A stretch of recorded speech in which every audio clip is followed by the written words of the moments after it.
ગઈ રાત્રે રાજકોટ શહેરના યુનિવર્સિટી પોલીસ સ્ટેશન વિસ્તારમાં એક મારામારીની ઘટના સામે આવેલી, જેની તપાસ કરતા ઈજા પામનાર વ્યક્તિ ભાવેશ વણવી નામના ઈસમને ફરિયાદમાં જણાવ્યા અનુસાર અમીર ભરવાડ અને એના સાથે આવેલા 4 થી 5 ઈસમો દ્વારા માર મારી ઈજાગ્રસ્ત કરવામાં આવેલ અને આ અનુસંધાને ગાંધીગ્રામ પોલીસ સ્ટેશનમાં ફરિયાદ દાખલ કરવામાં આવી છે અને તપાસ ચાલુ છે.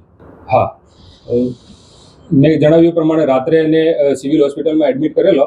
બાદમાં આજે વહેલી સવારે ડૉક્ટરોએ તેને ફરજ પરના ડૉક્ટરોએ ઈજા પામનારને મરણ જાહેર કરેલ છે. ફરિયાદમાં મરણ જનારના મિત્ર દ્વારા ફરિયાદ આપવામાં આવી છે અને ફરિયાદમાં જણાવ્યા મુજબ મરણ જનાર અને આરોપી વચ્ચે શેરડીના રસના ચીચોડા બાબતે કોઈ મનદુખ ચાલતું હતું અને એના કારણે આ બનાવ બનેલાનું પ્રાથમિક રીતે જણાય છે. અત્યાર સુધી બહાર નથી આવી વિગત કોઈ. હા, આરોપીને પકડવા માટે શહેર પોલીસની અલગ અલગ ટીમો કાર્યરત છે.